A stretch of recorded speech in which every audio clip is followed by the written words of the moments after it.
Welcome out to another episode of It's All Been Checked Before. This time, Eye of the Beholder from TNG. Eye of the Beholder from TNG on It's All Been Checked Before.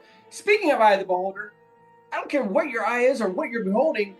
Coming up July 13th, the 9th anniversary, It's All Been Done Radio Hour show. Always a lot of fun.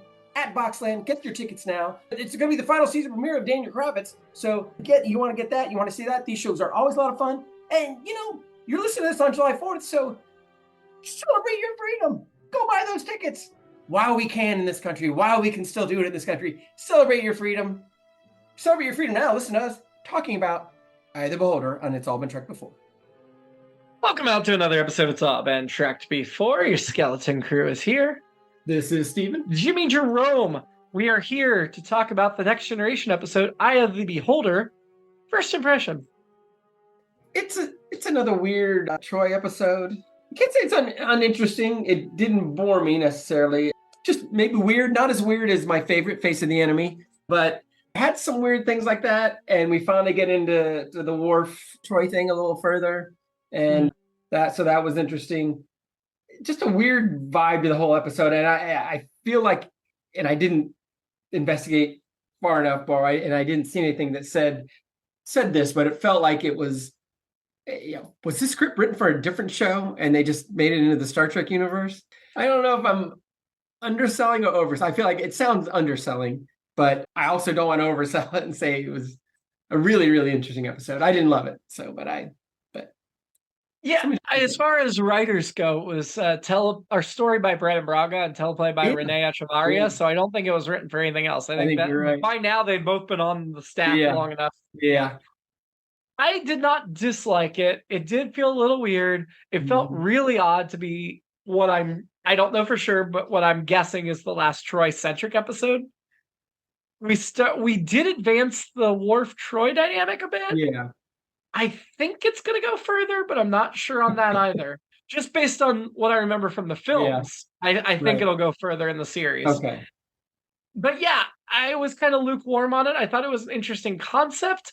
It feels a little late to do an episode like this because we're so close to the end of the series. I want to tie things up, and this feels like it could fit in any old season, right? Yeah, I agree. Yeah, it just seemed like a detour other than the Worf Troy stuff. And right. I'm not at the end. I wanted more of that. I wanted more of it. Yeah. At the end, was it all a dream kind of a thing?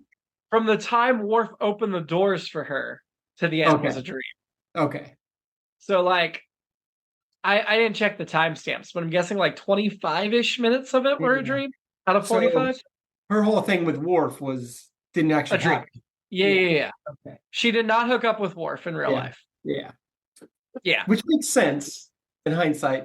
I mean, but also very much a cop-out. That too. Yeah.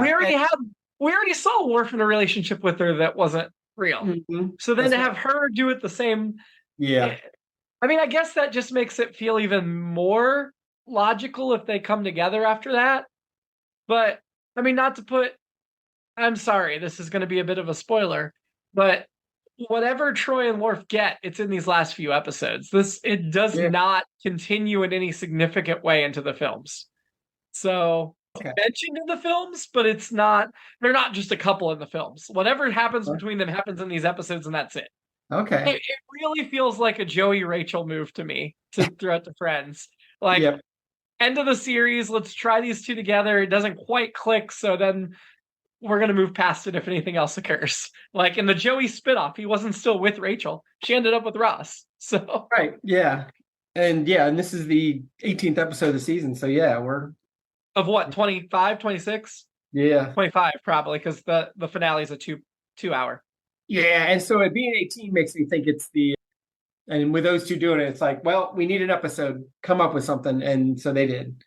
But Brandon Braga, I would say by this point, because he and Rondi Moore wrote the first two films, and I remember him talking about he was writing the first film while they were still making the final season. Mm-hmm. So I don't know if this was I still have my day job. I got to rush this out, but my focus is really on the film. Yeah. Or if he got this done first and it was just, he thought it was a good idea for some reason. Or it is story by Braun and teleplay by Renee Echevarria. So now I'm wondering if they're just like, we need to fill these few. Brannan's busy with the movie, but Brannan, give me a pitch and I'll run with it. And that could have, I don't know. I'm not in the writer's room, but the fact that they finished the series in June and their first film came out in December of the same year. Yeah.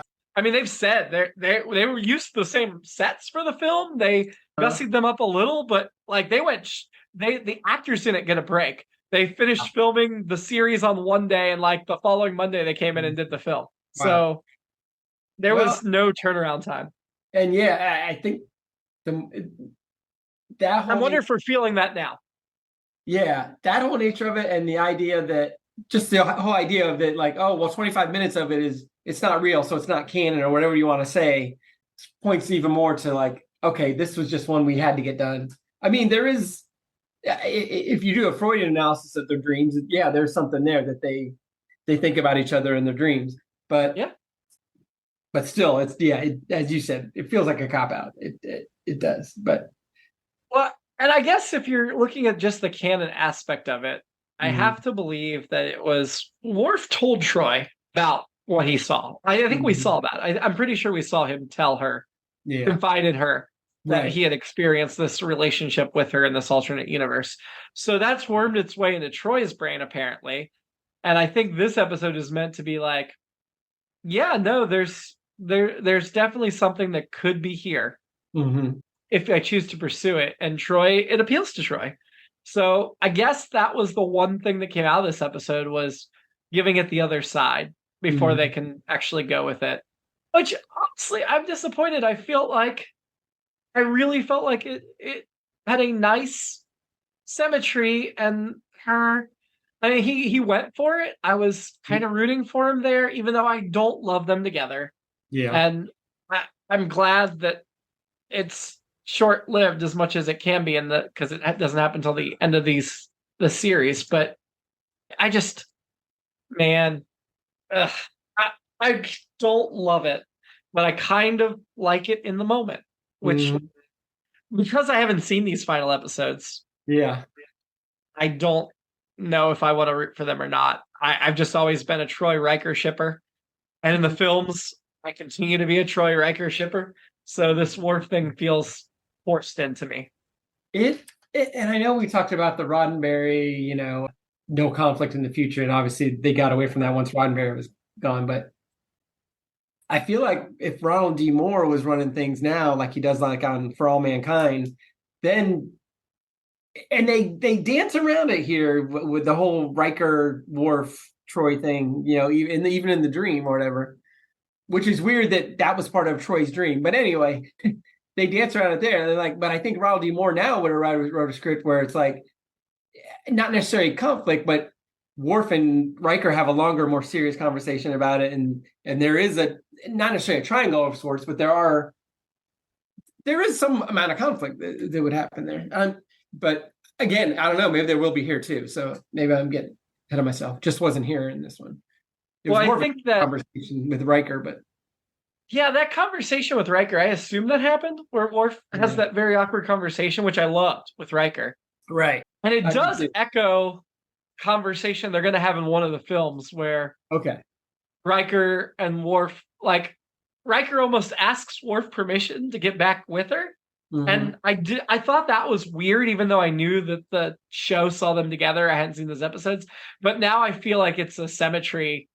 The fact that Riker will later ask Worf's permission when Worf didn't quite, but like was hinting at asking his permission, which is misogynistic and outdated and not 24th century. Yes.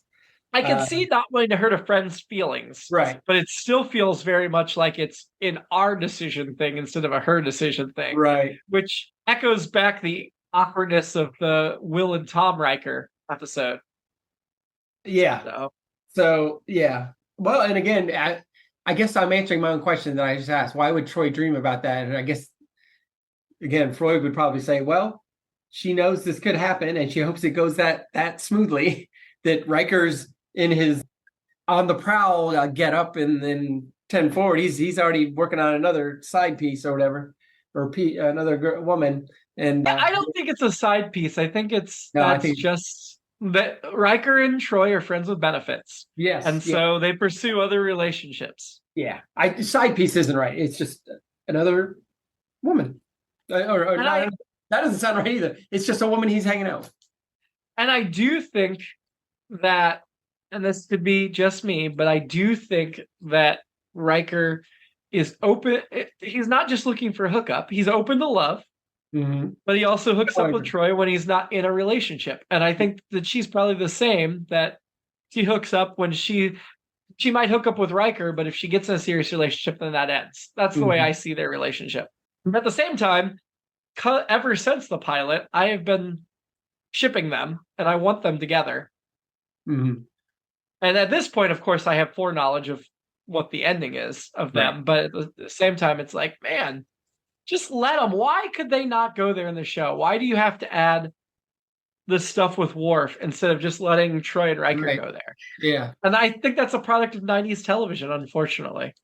The transcript says Riker is in casual clothes with a woman. They're not casual clothes. Those are pajamas. Something. Yeah, they're great. Well, that's what they always. Anytime we see the crew in casual clothes, they're basically pajamas, right? Yeah. I mean, that was one of my fashion notes, of course, was their loungewear, Riker and the woman's. It looked comfy. Nothing wrong with it. Always. So let's jump back to the beginning of the episode and go through it a little bit play by play like we typically do. At the beginning, there's the crewman that's about to off themselves. Yeah. And what was the name? Sorry? Kwan. Have his phone. Lieutenant Daniel Kwan, played by Tim Lenobius. Best known for I Think You Should Leave with Tim Robbins. I Most Wanted, Jag, and Bosch. Yeah, he's still doing a lot of stuff. So he's got like 184 credits. 72 acting credits. 72, is that all? Maybe I've got that on IMDb. He also does a voice in the Star Trek Away Team video game, but this is his only. He did an episode of the Trek Untold podcast series 2 years ago, but this is his only canon on-screen Trek credit. No, sorry. Oh, you're right. 72. I don't know who. One of the other guys at 184. One of the other people. He's got some good credits though. So I want to know. Obviously, today there's been a lot of brouhaha in the last few years about how when there's mental health issues, we send in the police. Yeah. And Riker, in this point, is kind of acting police-like, even though he's not security. Why do you not call Troy or a trained counselor to talk him down? Why do you let the first officer? You can argue there's no time, but I feel like there was time to get Troy down there. Or at least call for her, even if she doesn't make it. Yeah, and it gets back to my thing I've been harping on for years, which is we need better security and engineering. And I also wondered along those same lines if, like, the Golden Gate Bridge is a popular suicide spot. Unfortunately, I think it still is. I know it has been. I know they've tried to do things, but they put nets and stuff, so if you jump, you get caught. Yeah, and they make it harder to climb up and do that stuff. They got a pedestrian thing, but I think the fences are higher and that kind of stuff. Kind of like, so we need a net there in the nacelle. Is what you're saying? Yeah, something, or at least something. I mean, I guess we're lucky him jumping in there didn't mess things up either. Like we've had in other episodes. But and then it also made me wonder, like, I know as an attorney, the suicide rates are very high. I think dentists have one of the higher suicide rates. I shouldn't laugh. It just always seems odd, but it's a thing. And I just wonder what the suicide rate is in Starfleet. Clearly, it's very low because Picard's been a captain over 2 ships over like 2 decades. And he says this is the very first time he has to call for suicide. Yeah, I really like that. That wasn't a little interesting, not really a throwaway, but him saying, like, I've never dealt with this. This is, he was flummoxed. He was thrown by it. So. Well, I liked that a lot because you can't ever, I feel like this type of thing you can't ever fully get rid of. But the fact that it's rare, as it should be, because there should be mental health to actually deal with it in the future. Mm-hmm. I liked that. The way they chose to portray it there. Yeah, I thought, and at that point, it's, I guess right off the bat, it feels like Okay, what's the reason for? Well, I guess at that point I wasn't thinking, oh, what's the connection here? Because I didn't think that until Troy went in there. But so at that point, it's just like, oh, why did this guy do this? I mean, in the back of my mind, I guess it was, well, this is Star Trek. It can't just be a guy who was depressed or had PTSD. I guess it could be, but I was expecting it to be something different, and it was. But maybe not the most satisfying, but Yeah, I honestly felt like that was a bit of a cop out too, because we haven't seen suicide in Star Trek, and I think the rarity of it makes sense, but then to by the end be like, nope, it wasn't a suicide. And it right, almost felt like the characters like it couldn't be a suicide. And so they were pursuing other options because it just couldn't be. But it right, was. right. But it wasn't, right?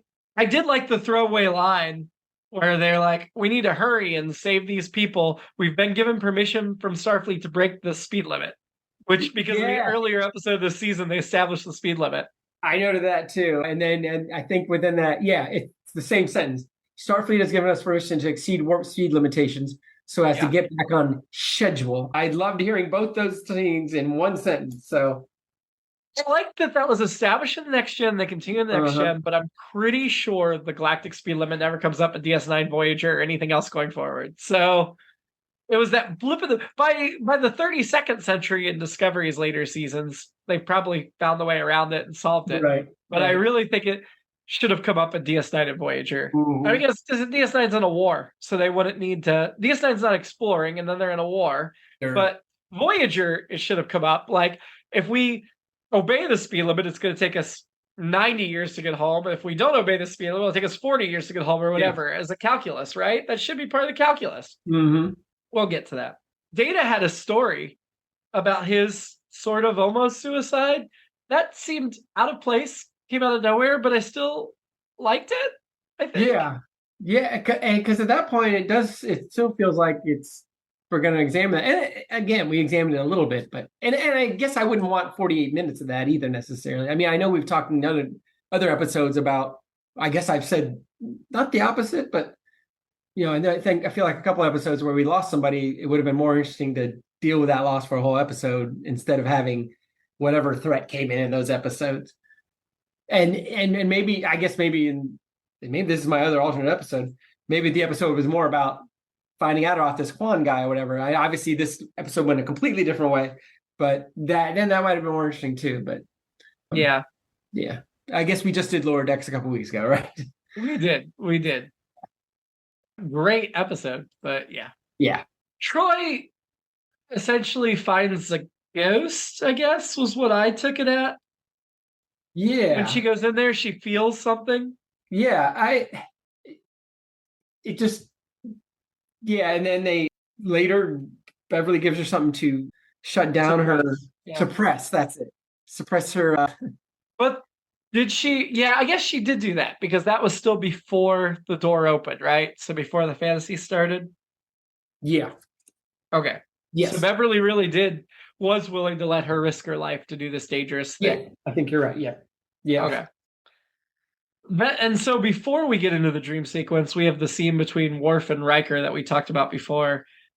They're both thoughtfully investigating. And then I love Worf smiling at Riker's date because just it feels like in that moment, like, oh, I'm nervous to bring up Troy, but he's with some other woman, so now I Right. can. Like it Right. feels like he's clocking it. I think Michael Uh-huh. Dorn did a wonderful job acting in this episode. Yeah, I agree. I can't wait to see him in a real relationship that's not Troy. Yeah. Yeah. And man, what a long way we've come. Even though I feel like not unification, whatever the episode they crashed with the Klingon Romulan people. Yeah. We've come a long way from he's a Klingon, that's what he does, to where he is now. Oh, we can definitely see Worf's evolution. And DS9 will give him the romance. He will get a true romance that's not Troy. So I'm looking forward to that. I did wonder about what's the conflict of interest with Riker dating lieutenants on the ship when he's XO and is technically in charge of all of them. Yeah. I guess there's not a lot of other people for him to date, but right. We've talked about that. Yeah, that especially this day and age when I know my it's not a no dating policy, but it's we need to know about it, which I completely understand from hey, we got to know this stuff's going on. We're not saying you can't do it, but depending on the situation, we might or might strongly suggest that you don't do that. And other companies I know, I think it's better to be. Yeah, I hate to sound like Mr. Corporate, but in this instance, I think it's better to protect not just your corporate interests, but also your people that way from bad things happening. So, but I also think this is a weird mixture of military, but also it's a moving not apartment building, but it kind of is. It's a giant apartment building. I guess I guess it's the same thing. If it got out of hand, then that's something else. But I feel like people are generally discreet about it, but at least from what we see, Yeah, I didn't dislike it. It strikes me, and I do think in the future, like you can, if you're respectful about it, and you should be able to be respectful about it, then you should be able to date somebody that's lower in the chain of command. right? Although I still get why it's a huge difference to me of Riker dating a crewman versus Picard dating a crewman. Although we saw an example of Picard dating a crewman as well. Yeah, yeah, The stellar cartography. yeah. How do you safeguard that, but at the same time recognize that? I think in Picard's case, then you essentially have to involve Riker in any command decisions involving that group of person. I think that's and with Riker as well, like then you involve Picard in any decisions. I think having the captain and first officer gives you that layer where you can have a check on each other. But with modern sensibilities, that kind of check is not necessarily enough, and it would still lead to an abuse of power. More than what it does now. But yeah. Yeah, there would be a natural disposition be worried about that. Yeah. Future humans are better than us, so they can be trusted to handle it with maturity and dignity and respect in a way that we can't be, I think. When in law firms, when there's a law firm brings on somebody who was involved in a case before with a client or Chinese firewall, they right? call, and I'm guessing that's not a racist term, is it? It is. Well, I don't know if it is. I don't know if it is racist, but I think they can give it a better name. I feel like Chinese wall is what they call it. Yeah. Which the Great Wall of China, that reference makes sense. It's more of a geographic reference, I guess, but I feel like there's a better term for it probably now. But yeah, they do that in those instances. But that's not exactly the same. But like you said, I think it'd have to be, yeah. I mean, Wikipedia still has an entry for Chinese wall, as do many other sites. That's just a thing in the business world. Again, it is the Great Wall of China. So yeah, I mean, they did name it after the Great Wall. You're right, an impervious structure. So yeah, I don't think that's racist. Then I think we're okay with saying it in the correct context with the correct respect. I think you're right. Even though we're not 24th century humans, that they can take their respect a little bit more for granted than we can. Yeah.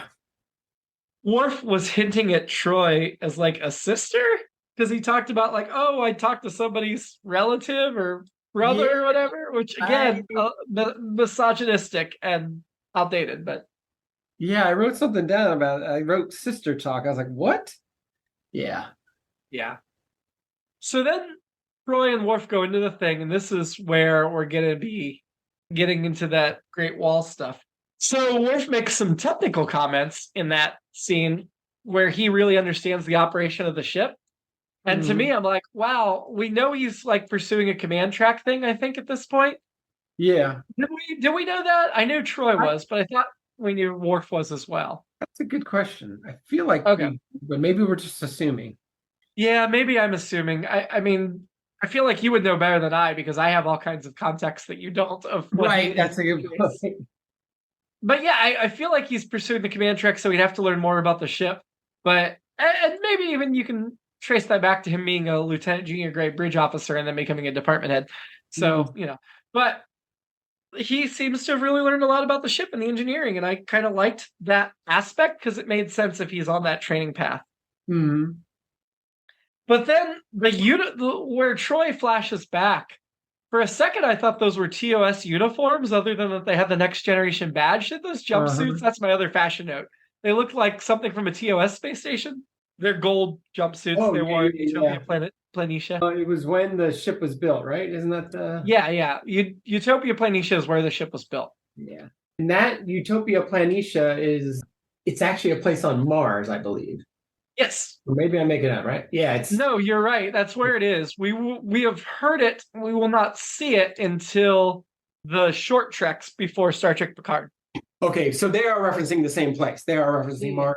Okay. No, it's a shipyard on Mars where they build the new starships. Okay, that makes sense. And we'll eventually see it, but years from now. Okay. So, yeah. But I did wonder where she was in there. But I guess, she's in that room. But while that ship's in Utopia Planitia or whatever we just said it was called. Troy bluffs with the engineer. I guess that's all in the dream, but I'm just gonna, for the sake of this, pretend it's real, I guess, for the moment. But they have the poker reference or whatever.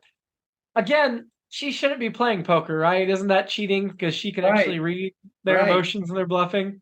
Yeah. And the fact that she can bluff and they don't know is kind of cheap. But I did appreciate the bluffing when I still thought that was actually happening.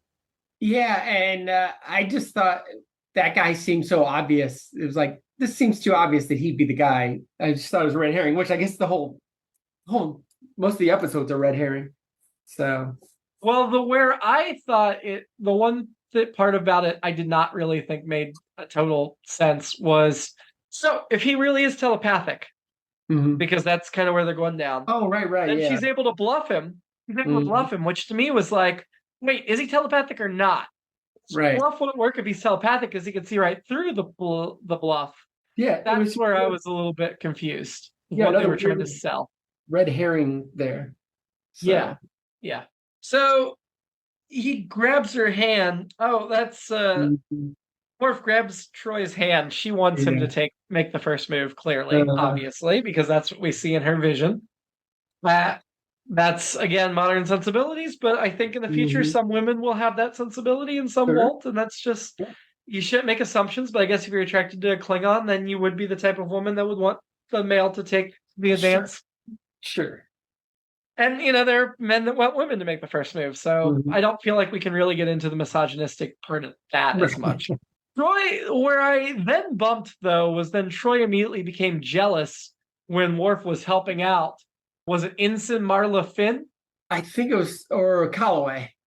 Oh, Ensign Maddie Calloway. Sorry, she didn't have a picture. Ensign Maddie Calloway, played by Joanna McCloy, best known for this one episode of The Next Generation. She only has 6 credits. Yeah. Yeah, but that part. Troy being jealous felt weird enough. It did, and I think, again, that's where it's like, okay, well, it was just a dream, but still, like, immediately it's like, what is going on here? And I don't know. Well, it wasn't just a dream. I think she was influenced by the jealous feelings the other character had. Oh, that sparked the dream. Right. Yeah. Because if it was just a dream, we know Troy's fine with Riker having friends with benefits. It would not make sense she would then get upset with Worf. Yeah. That's where I was like, there's something weird going on.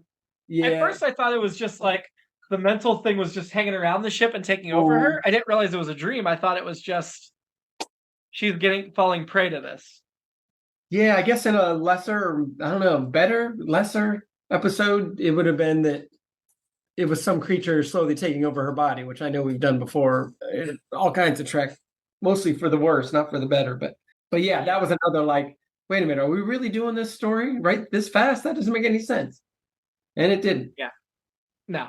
So then we found the skeleton, and I was like, there's some Edgar Allan Poe crap going down now. Yeah. You're finding a skeleton in the wall.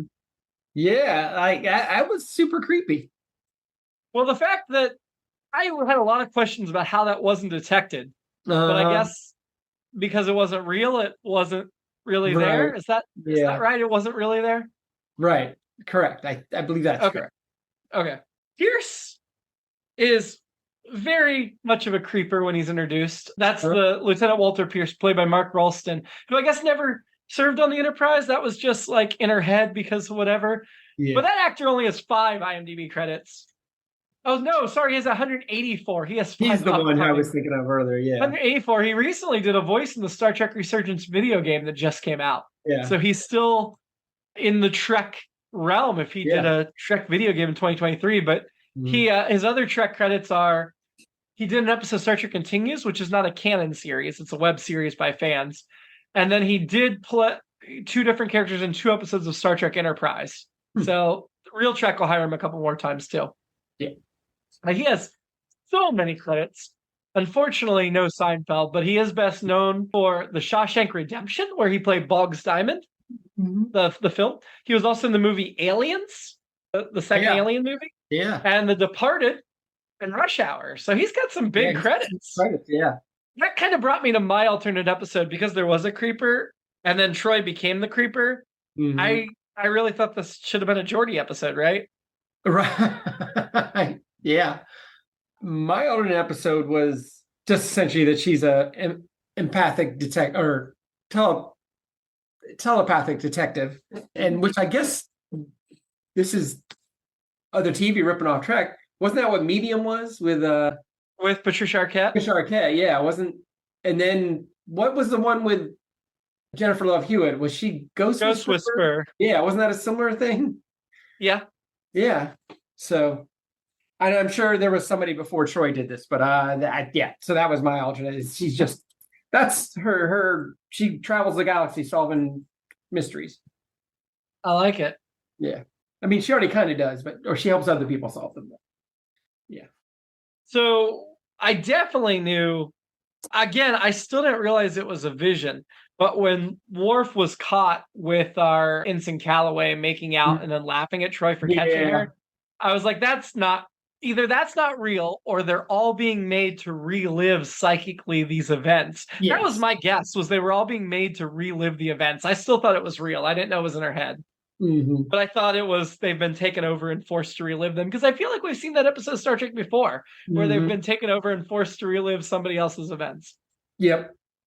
Yeah. And I knew we were going to get to a quick wrap up, and we did. Well, not really quick. A lot of let us explain what happened over the last 45 minutes, and then they were out. But well, the thing that, because I'd come up with this alternate theory that they were just like reliving this other thing. And then when Troy turns around and murders Worf, I was shocked, because I was like, wait, she can't murder Worf for real. And then I was like, oh, well, Beverly's just going to have to save her. And then she runs away, and I'm like, how's she going to get away with that? But of course, none of that happened. But in my head, I'm like, okay, this is breaking my theory now. Yes.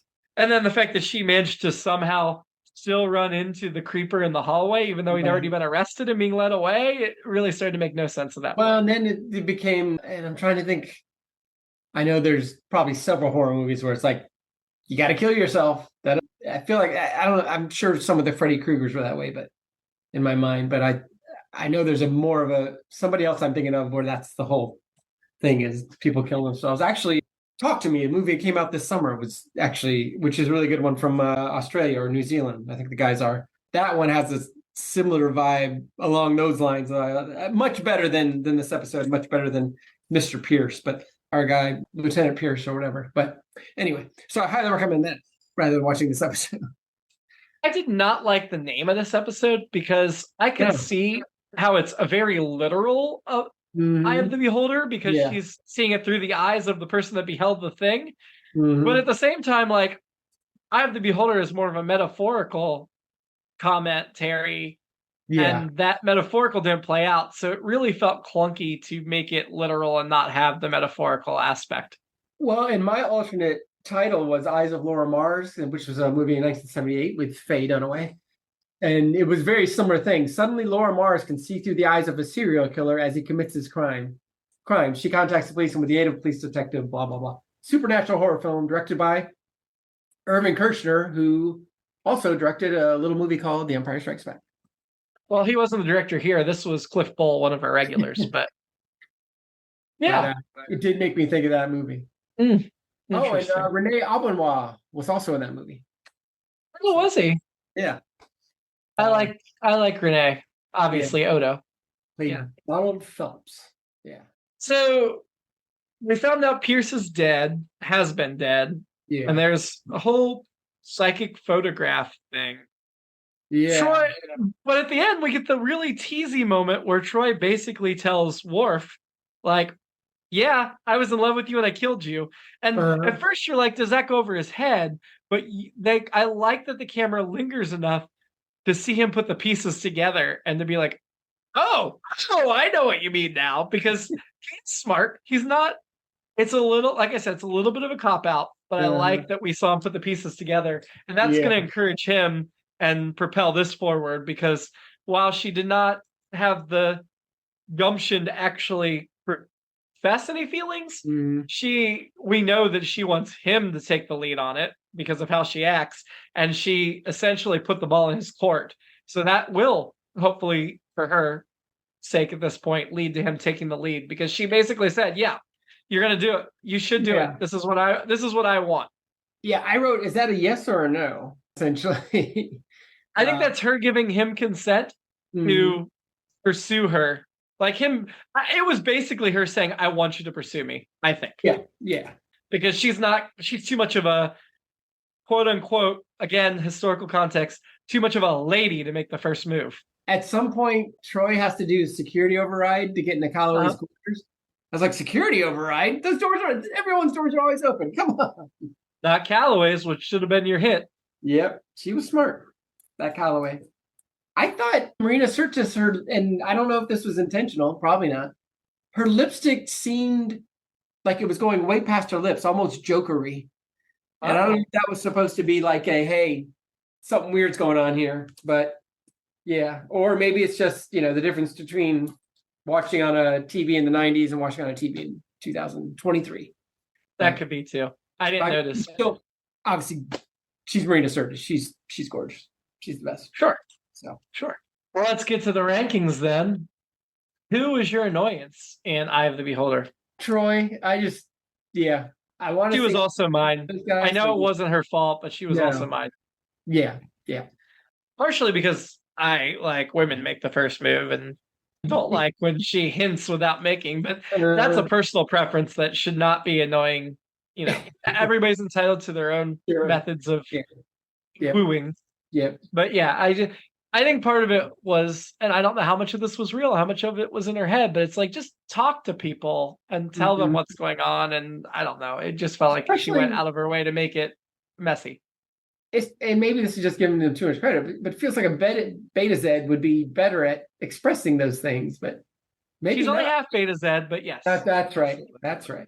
But then Pierce was only a quarter Beta Z, and they were giving him credit for things she couldn't do. So right, yeah. You're again, genetics are funny. Your mileage may vary as a Beta Z. So who are you having a drink with?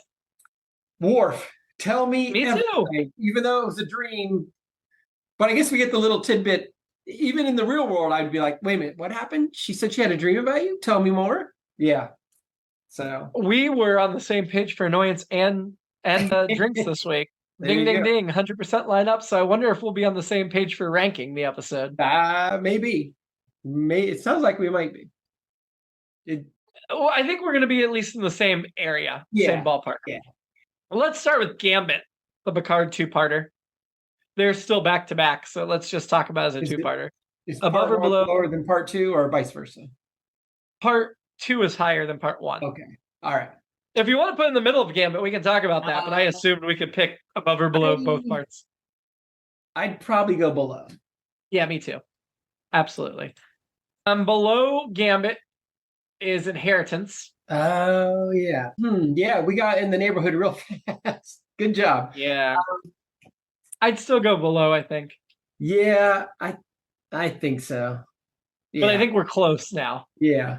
So below that is Homeworld, or Homeward. Sorry, that was not a good episode. No. But I do have a hard time deciding if it's above or below, because I feel like this also wasn't a good episode.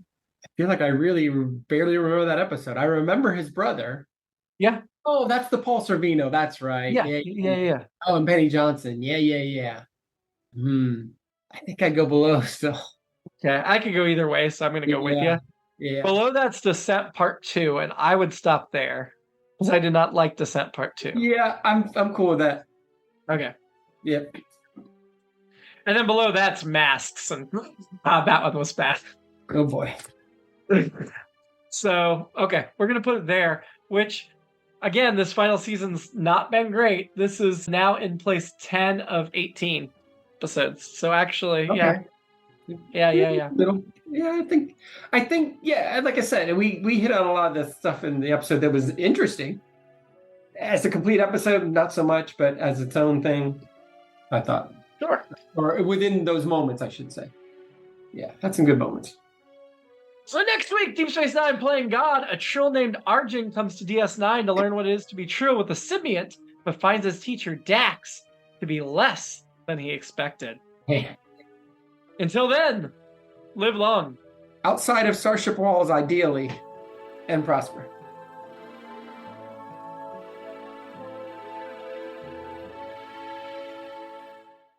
It's All Been Done presents Who's Got the Time?